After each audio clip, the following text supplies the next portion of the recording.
કચ્છના મુન્દ્રામાં પણ ભારે વરસાદ પડ્યો છે। વરસાદને કારણે લુણી નદી કે જે બે કાંઠે વહેતી થઈ છે, વરસાદને કારણે અનેક ગામમાં પાણીના દ્રશ્યો સર્જાયા છે। ખારેક માટે વખાણતું એ દ્રબ ગામ કે જે સંપર્ક વિહોણું બન્યું છે, જેસીબી વડે રસ્તા ખોલવાની વ્યવસ્થા પણ શરૂ કરવામાં આવી છે।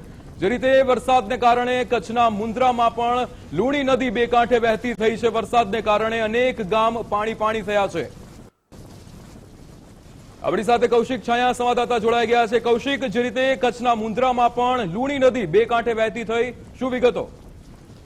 ચોક્કસથી ડીપ ડિપ્રેશનની અસર હવે કચ્છ જિલ્લામાં પણ વર્તાઈ રહી છે। ત્યારે જોવા જઈએ તો મુન્દ્રા તાલુકાના લુણી નજીક જે નદી આવેલી છે તે બે કાંઠે વહી રહી છે, જેને લઈને લોકો પણ હાલ પરેશાન બન્યા છે। એટલું જ નહીં, મોટાભાગના ખેતરોમાં વરસાદી પાણી પણ ફરી વળ્યા છે અને ખાસ કરીને વાવાઝોડાની અસર કચ્છ જિલ્લામાં પણ હવે ધીરે ધીરે વર્તાઈ રહી છે અને અબડાસા તાલુકા હોય કે મુન્દ્રા તાલુકા હોય કે માંડવી તાલુકા હોય, તમામ જગ્યાએ અત્યારે વરસાદની અસર અને વાવાઝોડાની અસર પણ હાલ વર્તાઈ રહી છે। જી બિલકુલ કૌશિક, સમગ્ર માહિતી બદલ આપનો આભાર।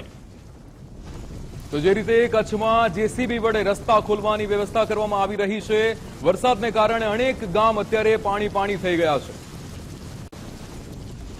જે રીતે સંપર્ક વિહોણું ગામ બન્યું છે, જેને જેસીબીના માધ્યમથી રસ્તો ખોલવાની અત્યારે વ્યવસ્થા કરવામાં આવી રહી છે। કચ્છના મુન્દ્રામાં વરસાદી પાણીના કારણે લુણી નદી જે બે કાંઠે વહેતી થઈ છે, વરસાદને કારણે અનેક ગામમાં અત્યારે પાણીના દ્રશ્યો જે રીતે સર્જાયા છે। ખાસ કરીને કચ્છમાં મુન્દ્રા કે જ્યાં ભૂખી અને આ લુણી નદી બંને બે કાંઠે વહેતી થઈ છે।